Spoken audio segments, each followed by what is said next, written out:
Lo dijo en la primera hora. 8:08 en la mañana, qué linda mañana que tenemos en la capital. A nuestras espaldas, de Belkis y de quienes habla, acá, a las espaldas, se ve el majestuoso Cotopaxi, cielo totalmente despejado, linda mañana la que tenemos en el distrito metropolitano de Quito. Solamente para cerrar el primer tema que abordamos con las dos primeras entrevistas de la mañana, yo coincido plenamente con un mensaje que escribió en nuestro muro de Facebook Fabián Gavilanes, a quien le agradezco, nuestro oyente internauta. Dice: cada persona lamentablemente interpreta la ley de acuerdo a su criterio, así es la ley, cada uno con sus argumentos, y no llegamos a consensos valederos a favor del país. Termina siendo así. Y hay una suerte de máxima del mundo del derecho, ¿no? Donde hay dos abogados, hay tres opiniones, dicen algunos. Esto mismo, este conflicto interno de la Asamblea Nacional, yo tengo una postura, la mía, pero no soy abogado, yo tengo una postura con base en mi modestísimo conocimiento de técnica parlamentaria, más de 25 años cubriendo temas legislativos, algo aprendí justamente en ese cuarto de siglo, y entre los abogados mismos hay diversos criterios sobre esa misma técnica parlamentaria. Yo digo, al final, todas esas discusiones terminan repercutiendo en la imagen de una institución que hoy está muy venida menos, y nos referimos a la Asamblea Nacional. Termina perjudicando el trabajo en el pleno de la Asamblea. Es verdad que las comisiones están funcionando, las comisiones están trabajando, las comisiones están articulando, están haciendo lo suyo. Lo que decía John Vinuesa hace algunos días aquí en este espacio es real. Las comisiones no han parado. El tema es el trabajo en el pleno, y el pleno es la máxima expresión de la legislatura. Y el problema también es en el CAL, en el Consejo de Administración Legislativa, que no tiene regularidad para sesionar justamente por los impases que hay entre sus integrantes con la presidenta de la Asamblea Nacional. Y esto, al final, no le hace nada bien al país. Bueno, dejemos los temas legislativos. Hablemos de estadísticas. En 2020 debía efectuarse el Censo de Población y Vivienda, pero se suspendió por la pandemia. El Instituto Nacional de Estadísticas y Censos, INEC, alista ya el censo para este año. Conozcamos detalles. Este es un tema muy importante y les planteo, queridos oyentes, queridos internautas, su especial atención, porque este es un tema muy importante. La última vez fue en 2010. Yo recuerdo porque era reportero en TC y cubrí justamente el censo. Hoy en 2022 tendremos nuevamente el censo. Nos acompaña Roberto Castillo, director ejecutivo del Instituto Nacional de Estadísticas y Censos, INEC. ¿Cómo le va, señor Castillo? Bienvenido, buen día, qué gusto. Muy buenos días, Fabricio, Belkis. Un gusto estar en este medio para hablar del censo de población. Gracias. A ver, empecemos por los detalles macro para luego ir particularizando algunos elementos. ¿Cómo se ha organizado? ¿Cuándo va a ser? ¿Y cómo se va a instrumentar el censo? Tenga la bondad. Bueno, este censo de población va a ser distinto a los anteriores que se han realizado en el país. De manera muy sencilla, lo vamos a hacer con dos modalidades. Una por internet y otra de manera presencial. Por internet, en el mes de octubre, está pensado para todos aquellos hogares que tienen acceso a internet, se puedan censar de manera muy sencilla, fácil y segura desde la comodidad de sus hogares. Y luego, en una segunda modalidad o un segundo momento, aquellos hogares que no tienen acceso a internet o que por A o B circunstancias no se censaron por internet teniendo la posibilidad, hay que perder cuidado porque el INEC va a recorrer el país durante 6 semanas, del 7 de noviembre al 18 de diciembre, golpeando cada puerta de cada vivienda y haciendo el cuestionario de manera presencial. Esa es básicamente la nueva forma en la cual vamos a hacer este nuevo censo de población, que dicho sea de paso, será el primer censo de comunidades de pueblos indígenas, afros y montubios. Señor Castillo, buenos días. Le saluda Belkis Sánchez. Justamente, ¿qué vamos a poder conocer a través de este censo?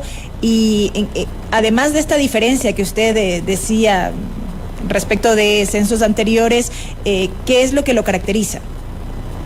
Bueno, este censo tiene algunas innovaciones, como todos los anteriores censos. Poco a poco el INEC y digamos la institucionalidad de hacer censos de población va evolucionando.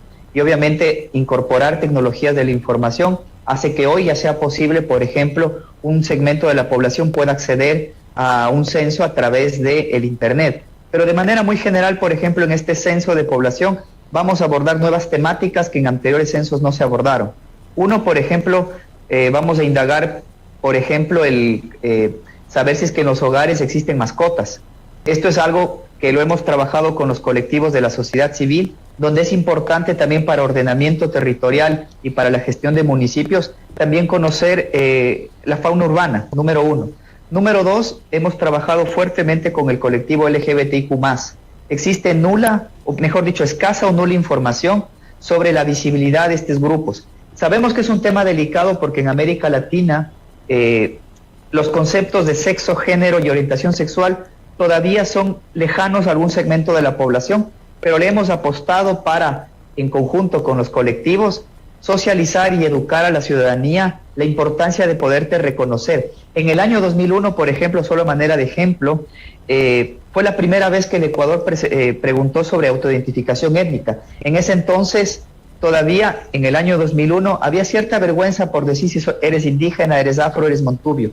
Luego en el 2010, el INEC tuvo una muy buena campaña de comunicación y concienciación sobre este particular, y ahora en el 2020 vamos a hacer con más fuerza, pero vamos a trabajar para poder, por ejemplo, indagar sobre las comunidades, que sería el primer censo a comunidades de pueblos indígenas, afros y montubios.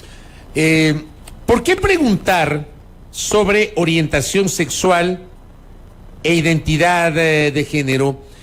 Le hago esta pregunta porque voceros de la comunidad LGBTI consideran un desacierto hacer o incorporar esa pregunta dentro del censo que está previsto por parte del INEC.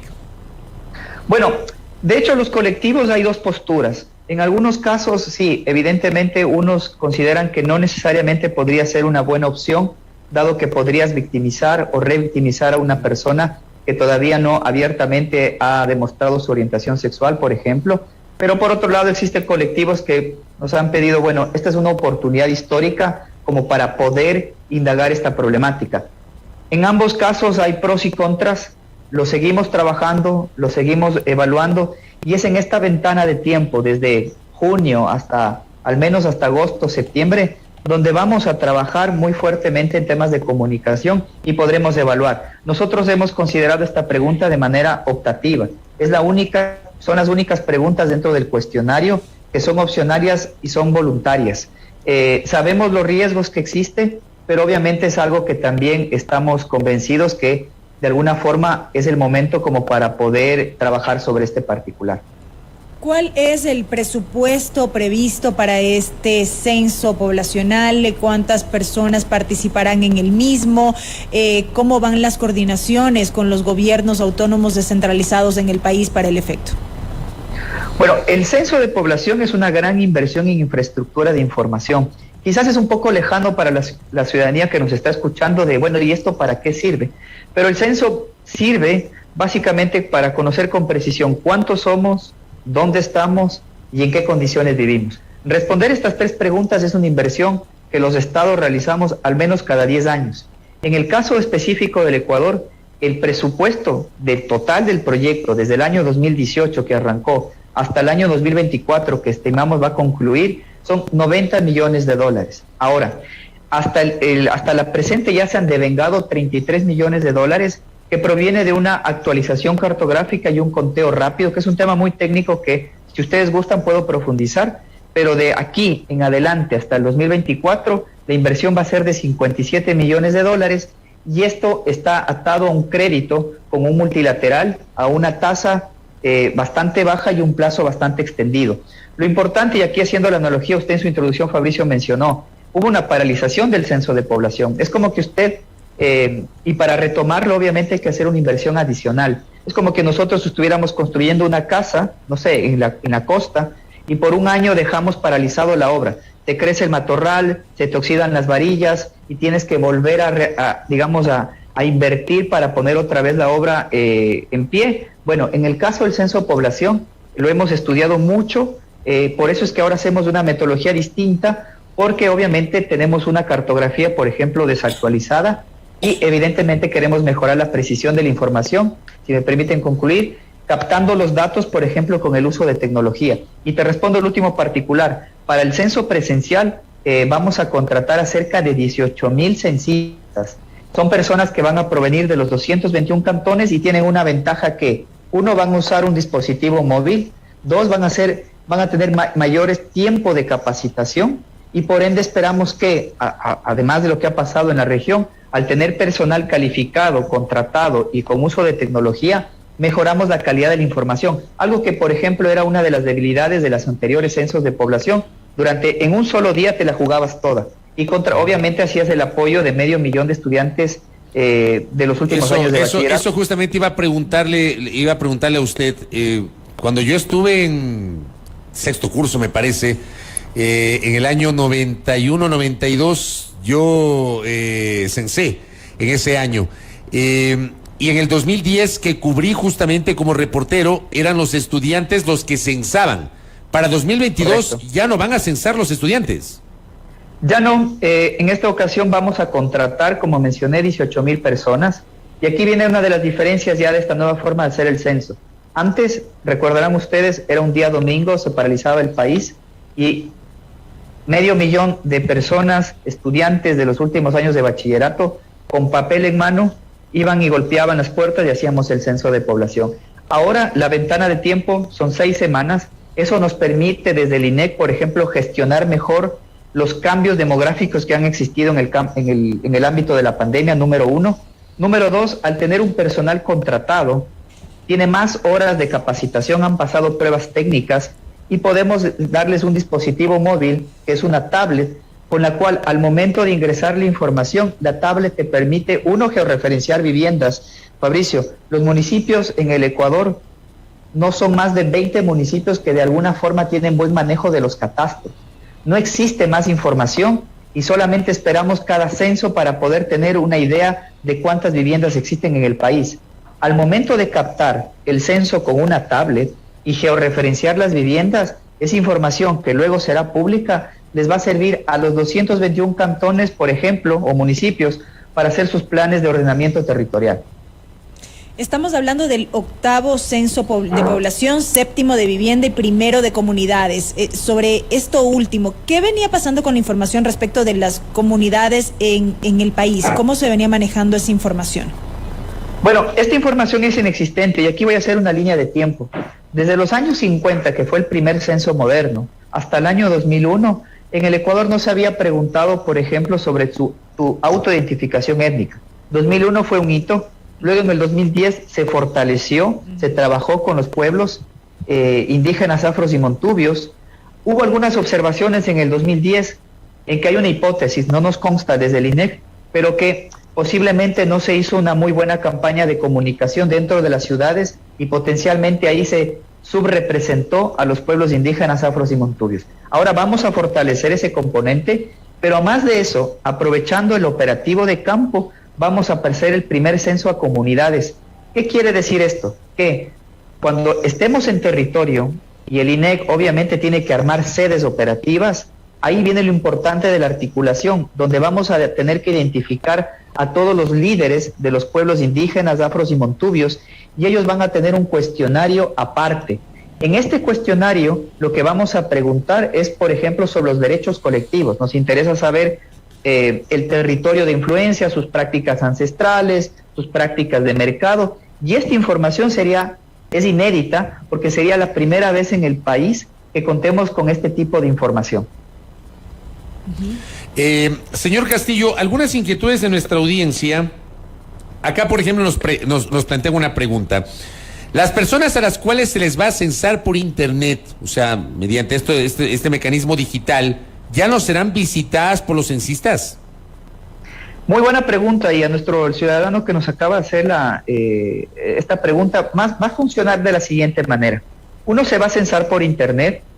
Cuando uno va en la página web del INEC, que en su momento va a ser pública, ustedes van a tener videos tutoriales, respuestas y preguntas, vamos a tener un call center, de tal suerte que les sea muy amigable y muy sencillo responder el cuestionario. Usted tiene opciones de, por ejemplo, ir guardando, así como cuando usted hace una aplicación, no sé, alguna transacción bancaria o aplicación Una Visa, etcétera. Cuando usted concluya el censo de población por internet, se le va a generar un certificado, similar a los certificados de vacunación. Tendrá un código QR, estará su nombre y el número total de personas que integran el hogar.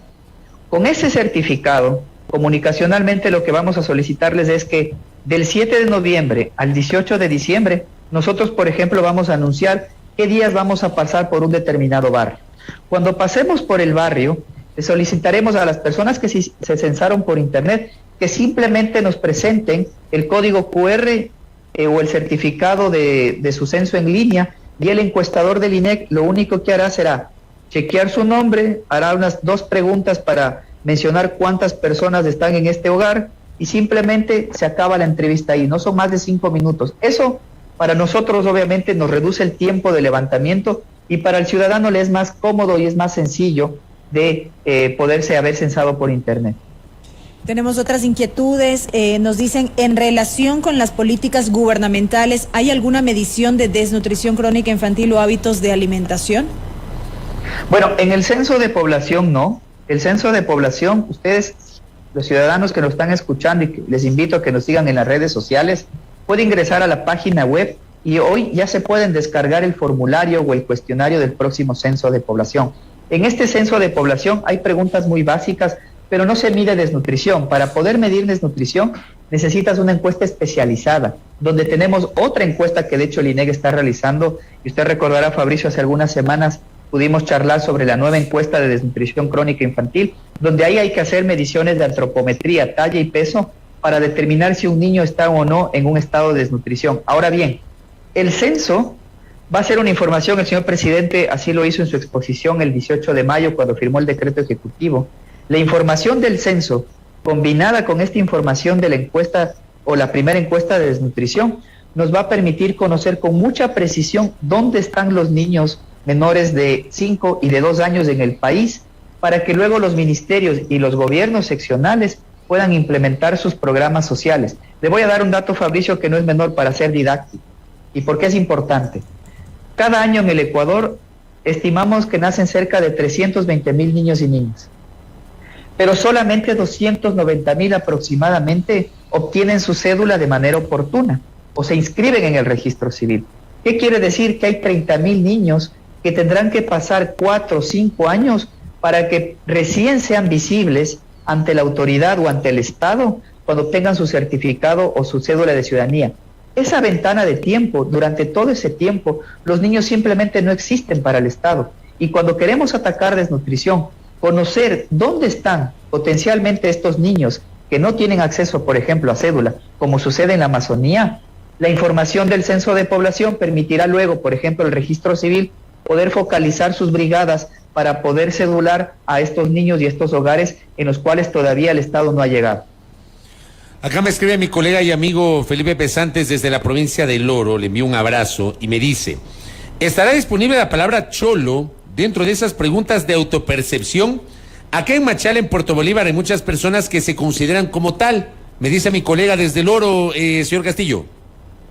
Sí, mire, esta pregunta también con los pueblos indígenas, afros y montubios hemos debatido bastante. La Constitución identifica a los indígenas, a los afros y a los montubios. Ahora, el pueblo cholo obviamente ha hecho unas demandas y nosotros en el formulario, si bien no está explícitamente como categoría, existe la posibilidad de poder enumerar o ingresar nuevas categorías en el cuestionario y obviamente al pueblo cholo, si usted, como cualquier ciudadano, se quiere o se autoidentifica como cholo, lo va a poder hacer en este censo de población y van a estar más categorías incluidas en esta pregunta de autoidentificación étnica.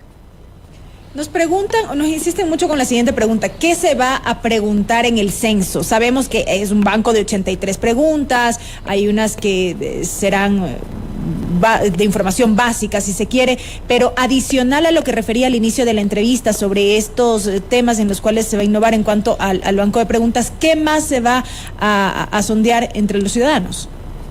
Bueno, hago una precisión, son 70 preguntas, están agrupadas en 3 bloques. Existen 17 preguntas dirigidas para conocer las características de las viviendas, ya voy a hablar de eso. Existen 12 preguntas para conocer las características de los hogares, y luego existen 38 preguntas diseñadas para conocer las características de la persona.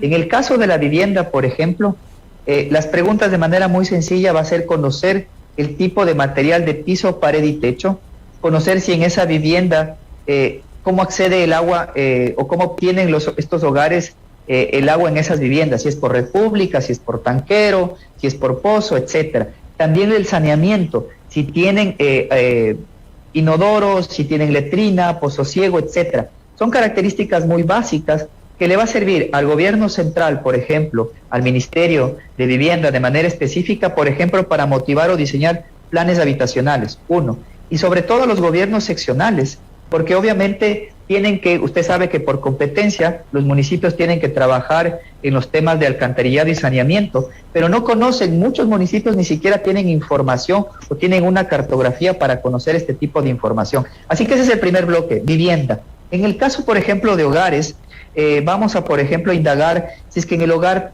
tienen mascotas, esa es una de las indagaciones, y también si en ese hogar tienen, por ejemplo, servicio de internet, tienen refrigeradora, algunos bienes o equipamiento del hogar que a nosotros nos sirve para poder luego posteriormente hacer una estratificación. Y en el módulo de hogares hay una pregunta también importante, Fabricio.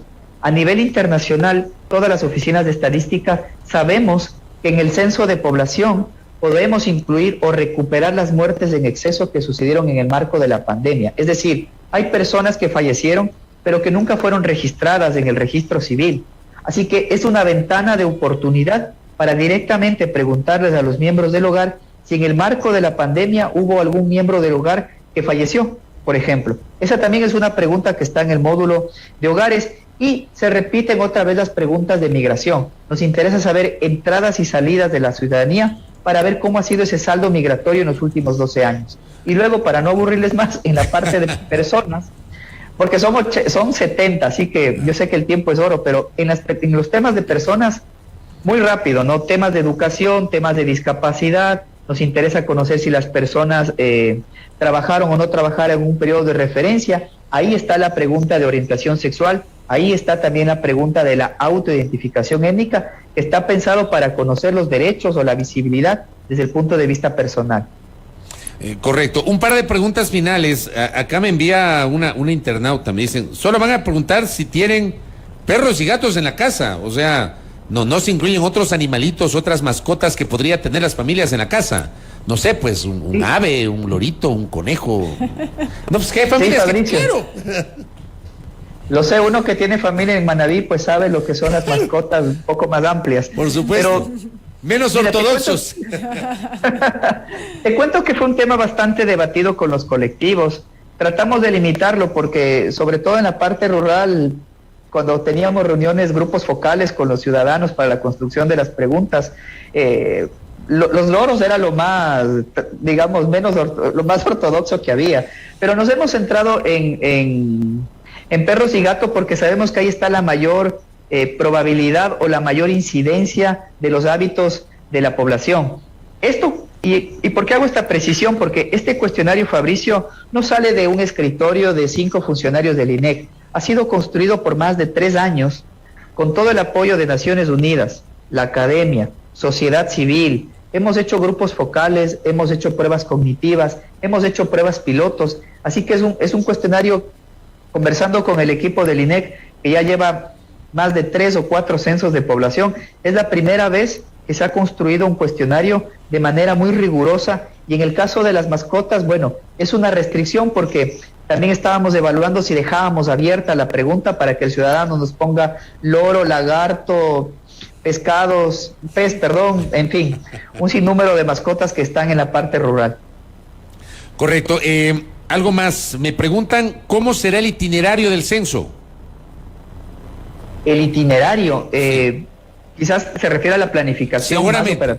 Aquí me ponen, ¿y cómo es el itinerario? ¿Cuándo arranca? Claro. ¿Cuándo concluye? ¿Cómo avanzará? Bueno, voy a hacer la precisión.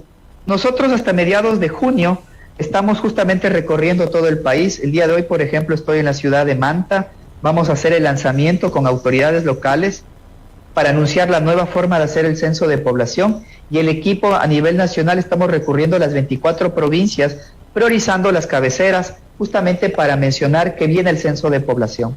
A partir del 15 de junio arranca una segunda fase, en la cual nos vamos a centrar en la construcción del formulario, es decir, empezar a invitar a la academia, a la sociedad civil, para que nos acompañen en la socialización de las preguntas del censo de población. Como ves, son muchos temas, pero obviamente queremos ir organizando las temáticas para que haya un buen debate y sobre todo evitar la desinformación.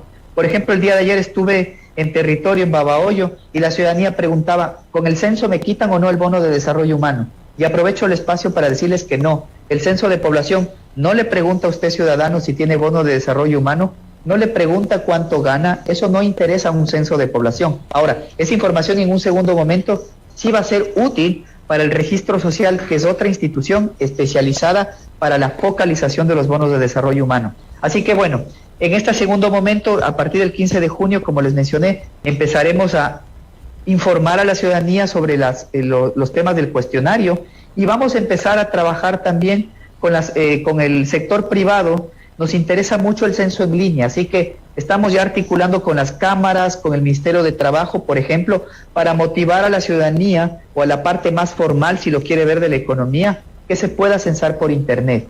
Y luego, en el mes de agosto, por ejemplo, haremos una gran convocatoria para buscar los 18,000 censistas de este nuevo censo de población. La premisa es sencilla: mayor de edad, bachiller, ganas de trabajar, tienen que pasar las pruebas, y la premisa es que tienen que provenir de los 221 cantones del país, porque queremos que el censo se haga desde el territorio, con gente del territorio. Y luego ya, vuelvo para cerrar, en el mes de octubre viene el censo en línea, el censo en Internet. Y luego, entre el 7 de noviembre al 18 de diciembre, es el censo presencial. Cerrado el operativo de campo, para mayo del 23 tenemos previsto ya liberar los primeros resultados a nivel nacional, y poco a poco iremos liberando la información que va a estar disponible en nuestra página web, como es nuestra política de transparencia. ¿Van a preguntar sobre si la gente está vacunada? ¿Me preguntan acá? No, esa pregunta no está considerada en el censo de población. Lo que tiene que ver con COVID. En el tema del COVID, no hacemos una pregunta si es que se han contagiado o no del COVID. Ya lo hicimos en una encuesta probabilística en el INEC, pero sí vamos a hacer una pregunta para conocer, como les había mencionado en mi introducción, conocer si es que dentro de este periodo de tiempo de la pandemia algún miembro del hogar falleció, y si falleció por el tema del COVID. Es una pregunta más cualitativa. Sabemos, y ustedes también conocen muy bien, que para poder definir exactamente si una persona falleció con COVID, debería haber sido diagnosticado cuando estaba vivo, o después de haber fallecido, haber tenido una autopsia donde un médico haya certificado que efectivamente falleció de COVID. Pero de manera cualitativa, el censo te puede permitir estimar de mejor manera las muertes en exceso en el marco de la pandemia. Y lo último, acá me preguntan, tal vez van a preguntar si la persona censada es hincha de algún equipo. O sea, ¿van a preguntar algo de las hinchadas o no? No, por esta ocasión, no, los censos de población, hay que ser muy responsable con las preguntas. Son 40 minutos, eso no me han preguntado, pero son cerca de 40 minutos que va a tomar el censo, y hay la invitación a los jóvenes. Fabricio, apunte el siguiente dato: el 40% de la población hoy en el Ecuador tiene 20 años o menos. Este censo queremos dirigirnos a los jóvenes, donde a veces pasamos mucho tiempo en el celular, viendo de todo un poco en redes sociales, pero les invitamos a destinar estos 40 minutos, que es una gran inversión para el país, y no solamente para el gobierno central. Aquí no hay banderas, acá básicamente es uno de los ejercicios más democráticos que tiene el país. Yo soy muy respetuoso de los procesos electorales, pero creo que es mucho más personal y participativo cuando te reúnes con toda tu familia y empiezas a conversar sobre tu nivel educativo, si tienes discapacidad, los bienes que tienes, y esa información es extremadamente útil para todos los 18 millones de ecuatorianos que pensamos censar. Correcto, señor Castillo. Está ahí. Correcto, interesantísimo. Le vamos a seguir molestando conforme pase el tiempo y se siga generando la planificación, porque hay mucho interés de la colectividad en conocer información sobre el tema del censo. Roberto Castillo, gracias por el tiempo, muy amable. Buen día, y con mucho gusto podemos seguir platicando sobre este nuevo censo de población 2022. Gracias, muy gentil. A Roberto Castillo, director ejecutivo del INEC, muy valiosa esta entrevista para conocer de primera mano el tema del censo. Vamos a seguir profundizando conforme pase el tiempo en los preparativos del censo de población y vivienda. Don Alexis Alarcón preguntaba, le veo que es hincha de liga, preguntaba si iban a incluir algún interrogante de las hinchadas, pero nos ha dicho que no, nuestro invitado. Primera plana, todas las noticias, todas las voces.